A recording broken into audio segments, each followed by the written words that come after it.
Moi, chers amis, et c'est pour moi un plaisir pour me faire avec vous. Jeudi, qui c'est mercredi 5 novembre, pour nous poursuivre avec l'étude École Sabbat, semaine.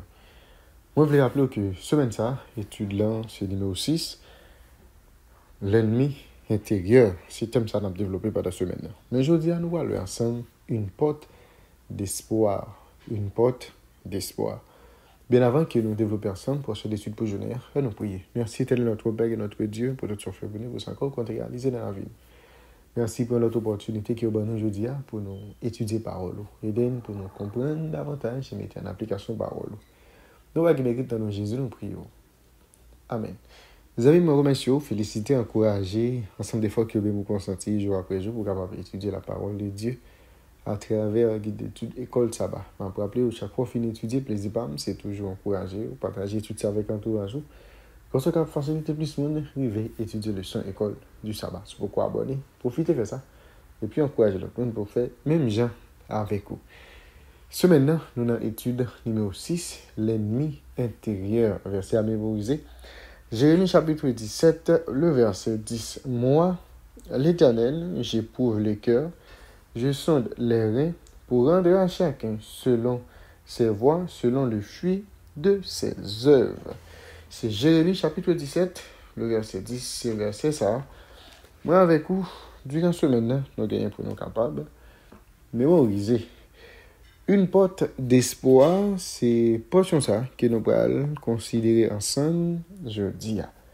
Nous allons lire Josué chapitre 1er, verset Josué chapitre 8, plutôt verset 1er jusqu'au verset 29, que nous apprend cette histoire sur la manière dont Dieu peut transformer en possibilité nos échecs les plus réticents. L'Éternel dit à Josué, ne crains point et ne t'effraie point. Et prends avec toi les gens de guerre, lève-toi, monte contre Haï.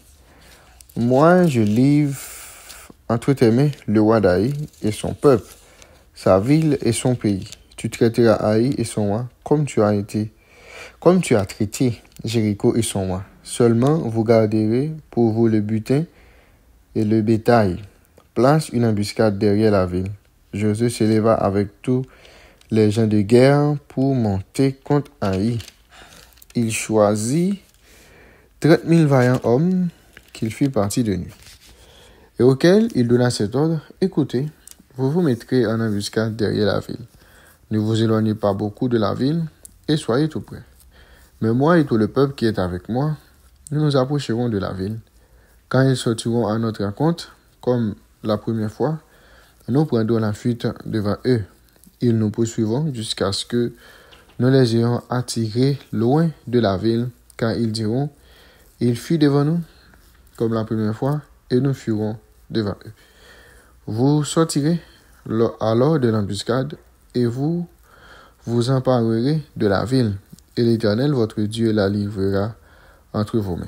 Quand vous aurez pris la ville, vous y mettrez le feu. Vous agirez comme l'Éternel l'a dit. C'est l'ordre que je vous donne.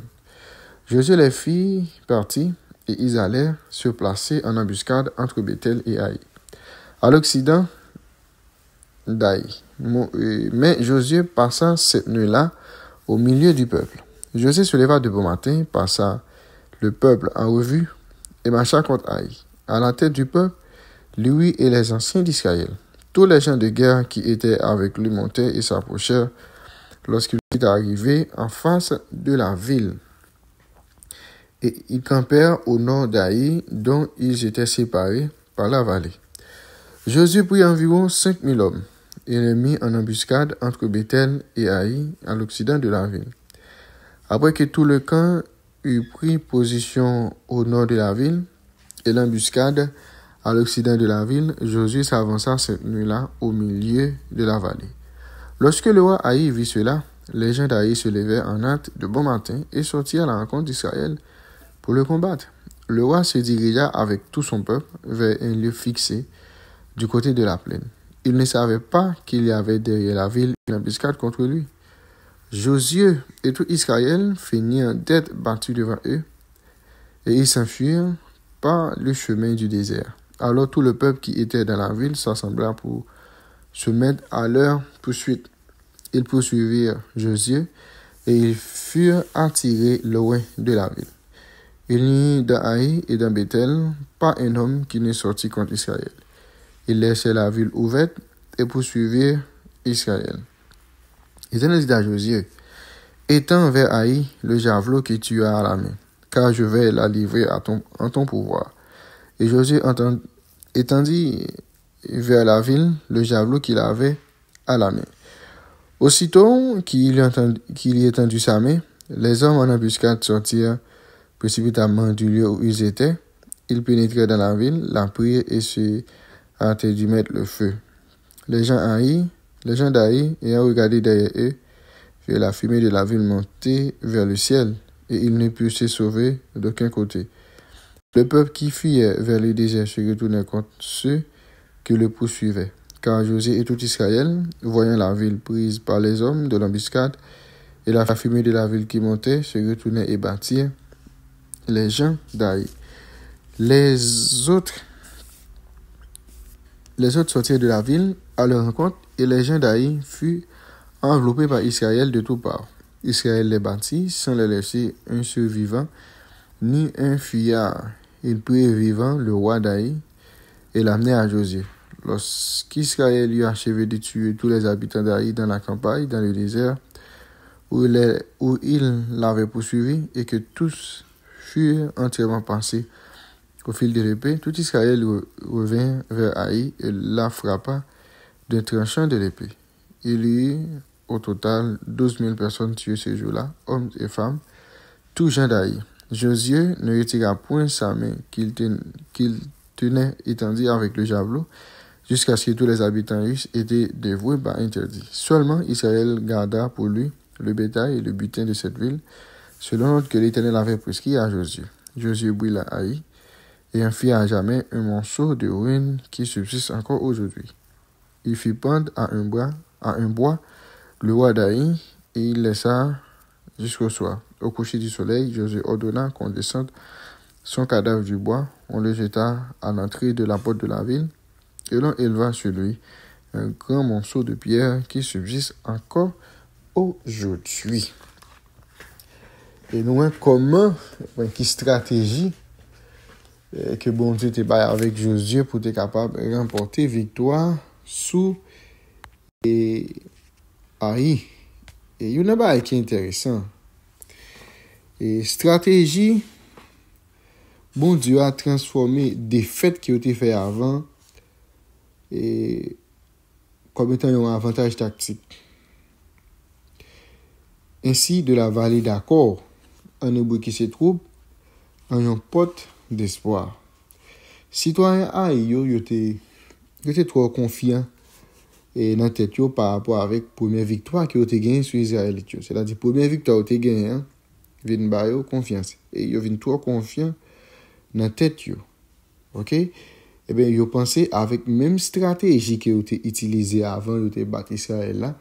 Yo pensé avec même stratégie ça, eh bien, yo va battre Israël encore. Eh bien, une fois que les habitants d'Haï yo sorti pour être capable battre Israël, OK, yo sorti et dans bastion yo sorti pour être capable aller rencontrer Israélite yo derrière là et ben qui ça passé? Peuple ça qui te mettait en embuscade, peuple c'est là qui te mettait en embuscade. Et ben yo entré, yo brûlé ville. Il y a environ 30 000 hommes et qui te mettait en embuscade. Josué et moun a poursuivi Josué avec quelques moun qui étaient accompagnés. Et bon, c'est stratégie ça que Josué a utilisé pour te rentrer dans la ville là, tout le monde est sorti et puis après ça, eh bien, les hommes de guerre ils ont rentré, ils ont brûlé ville là. Mais il y a quelques bagailles que bon Dieu te barre l'ordre pour pas brûler pour yo prendre.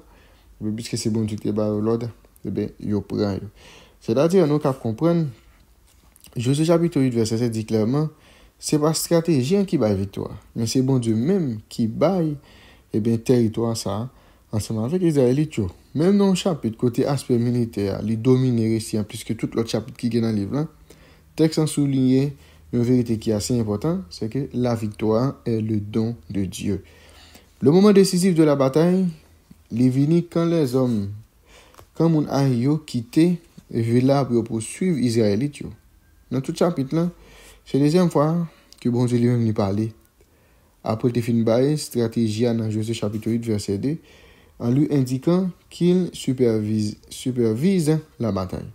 Avant ça, et le pas connaît côté bataille là, il t'a privé. Comment bataille là t'a pillé.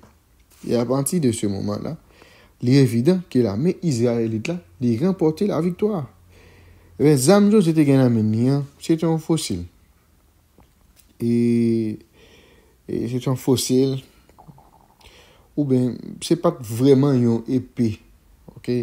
C'est pas vraiment une arme de guerre que Josué était gagné. Mais à l'époque de Josué, il a pas servi ensemble avec peut-être un javelot, un fossile comme étant vraiment comme étant une arme de guerre, mais il finit comme étant un symbole de souveraineté.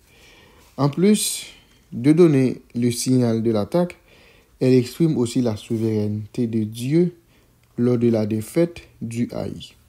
En brandissant son âme jusqu'à la victoire totale, Josué montrait qu'il tenait pleinement le même rôle de leader que Moïse lors de la traversée de la mer Rouge et lors de la guerre contre les Amalécites. Côté Josué était personnellement mené combat. Fois ça, pas une intervention visible, miraculeuse de Dieu. Pourtant, Dieu lui-même, c'est lui-même qui aidait le peuple à remporter la victoire. C'est lui-même qui aidait le peuple à remporter la victoire sur Haï. Et même Jean l'était fait sur le peuple égyptien, même Jean l'était fait sur toute l'autre nation, côté que le peuple a connaît la victoire. La clé du succès se trouve dans la foi que Josué te gagne dans la parole de Dieu et dans l'obéissance avec parole ça. Le principe que nous avons dans l'histoire ça, il est valable pour le peuple de Dieu, quel que soit côté de aujourd'hui, et quel que soit les difficultés qu'elle trouve, quelle que soit la situation que le peuple de Dieu a trouvé aujourd'hui, parole ça que nous étudions aujourd'hui, il va là pour le peuple de Dieu, pour quel que soit dans le milieu côté, pour quel que soit le type de difficulté qu'il a traversé, même Jean bon Dieu, tu as victoire avec le peuple dans le temps, je dis, bon Dieu capable toujours faire même intervention ça sur une forme ou sur l'autre pour capable délivrer nous. Parce que bon Dieu pas toujours utiliser même stratégie pour délivrer nous.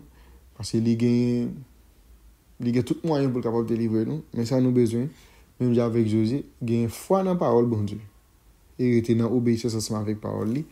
Et autant qu'il marquait, autant qu'il fixait, la victoire est déjà pour nous. Côté nous t'es perdu bataille là, ou bien j'en ai perdu bataille là, bon Dieu qui a toujours utilisé comme étant une nouvelle stratégie, une nouvelle stratégie et une nouvelle tactique pour capable nous la victoire. Mais ça qui est important, nous ensemble avec vous, nous besoin faire bon Dieu ça confiance. Une porte d'espoir, c'était pour son étude pour aujourd'hui. Bien avant d'aller sur nos prières. Merci Père des cieux pour révélation par parole. Aidez-nous que de jour en jour nous comprenions davantage l'instruction ça et puis appliquer dans la vie. Nous pas mérite, dans le nom de Jésus nous prions. Amen. Vous avez une deuxième bonne étude, bonne journée et à la prochaine.